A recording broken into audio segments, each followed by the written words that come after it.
Stitch this and tell me something that the black community needs to hear, like ASAP. I'll go first. We have got to stop wasting our time trying to educate and change people who have made it abundantly clear that they do not care about us. And we have got to stop pushing our way into spaces that do not want us there and instead make our own spaces and return the favor. Hello and welcome back again to my YouTube channel. Today's video we're discussing what black community needs to hear. Black content creator asked the question and told people to stitch and say their opinion. I know you might have one or two things to add. What does black community need to hear? Like, just say it out there in the comment section. I can't wait to hear from you. So all right, let's go and watch other creators talking about what we black communities we need to know. Stitch this and tell me something that the black community needs to hear, like that we raise our daughters and coddle our sons. For instance, black daughters are raised based on the stigma of tough love and learning how to survive, and everything that we do being the survival of the fittest, versus black boys being raised being coddled away from the world, and then when they get older they aren't providers, they can't protect their families, they can't get out on their own because they've been shown this cover keeping them away from what's really going on in the world, while our black daughters are taught to survive, be independent, and depend on nobody but ourselves. Stitch this and tell me something that the black community needs to hear, like ASAP. You're loved, you're worthy, you're worth it. I appreciate you. I'm glad you're here. The world wouldn't be the same without you. Stick around with us. Stitch this and tell me something that the black community needs to hear, like ASAP. Okay, so there's a few things that they need to hear, so let's just get into this quickly. First of all, teach your men, that's right, teach your sons, your cousins, whoever, the right way in which to treat women. Stop the colorism, yes, because it's ingrained straight away from the youngest. Oh, she's so dark, oh, she's so light skinned, oh, she's so red. Stop it. If somebody looks different to what you're used to within the black community, stop judging because they should look a certain way. No, not everybody is supposed to look the same damn way. Stop picking on black women if they choose to date outside their ethnicity. Stop picking on the black men if they want to show their emotions. Call out when people within the community, i.e. our parents or whoever, are actually wrong, and they need to learn to give us respect just as much as we give them. And lastly, learn to come together as a community more. Stitch this and tell me something that the black community needs to hear, like ASAP. That I think it's time for us to have a serious reevaluation about our relationship with comedy and humor. Let's talk about it. Now, let me start by saying that I love that we're able to find the humor in anything. I think that we're one of the funniest groups of people on this planet. But there's a good side and a bad side to being able to find the humor in everything. And what ends up happening is that for a lot of us, we end up creating humor at the expense of our own people. And we'll go to really great lengths just to make somebody laugh. Like, some of us will literally pick on size, mental health, and disabilities just for a quick little laugh. And we'll try to find ways to laugh at our pain to get out of having to deal with it. I recently saw a video of this older black man pretending to spank this young black girl by spanking the floor next to her, and she was terrified, but everyone else in the room was dying laughing, as if they were finding humor and traumatizing her. And I don't know, I think it would be really good for us to kind of take a step back and assess what we find funny and why. Stitch this and tell me something that the black community needs to hear, like ASAP. Okay, I've been wanting to say this for a while. All right, stop inviting everybody to the cookout. No, you can't come. We ain't got enough food, no. Stitch this and tell me something that the black community needs to hear, like ASAP. There is a problem with anti-Semitism in our community. And I know a lot of y'all's visceral reaction to this is going to be, well, what about the racism in the Jewish community?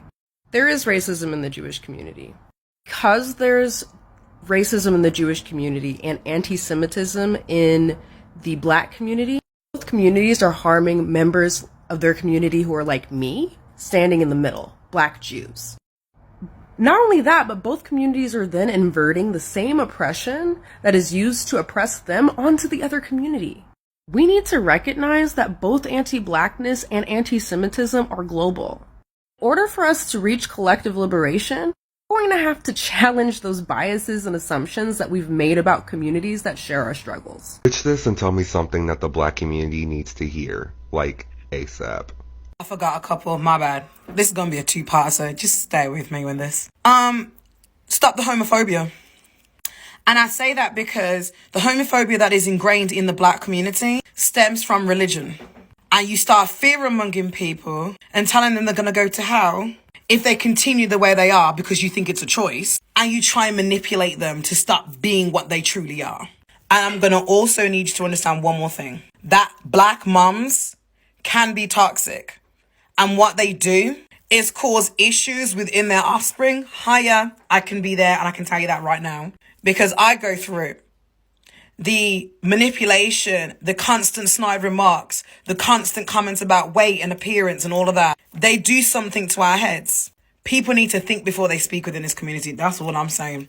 I'm gone. Pitch this and tell me something that the black community needs to hear, like ASAP.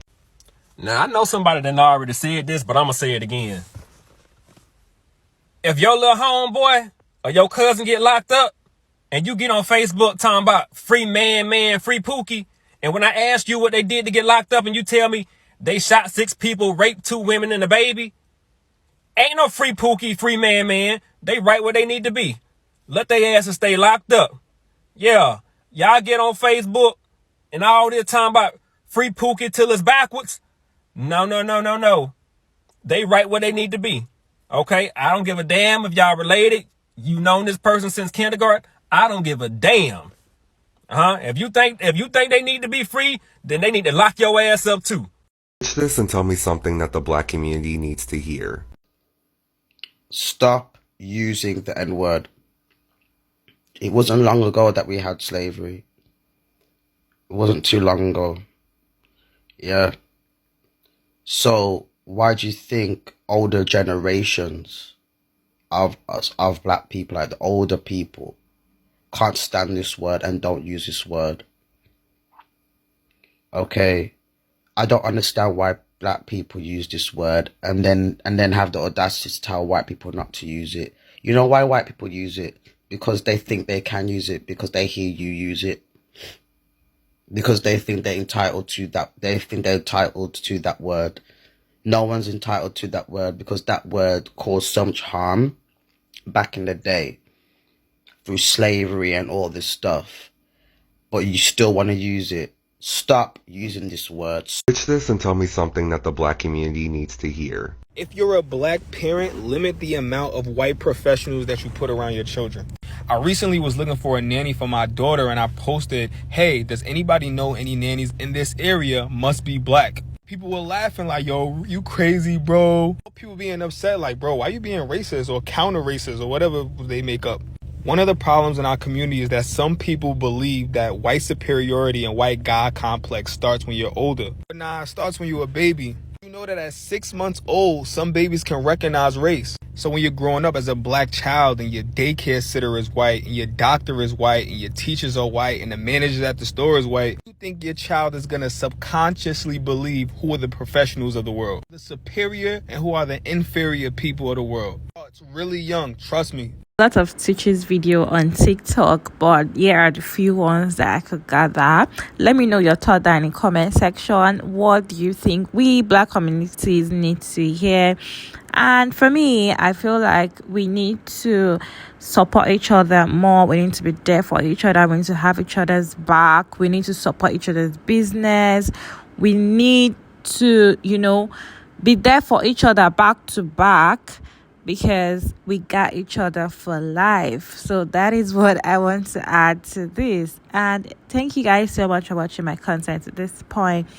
My name is Maria Davids, and let me know down in the comment section what you feel about this video, and I'll see you guys in my next video. Don't forget to like, subscribe, and all of that good stuff, and I'll see you guys in my next one. Bye.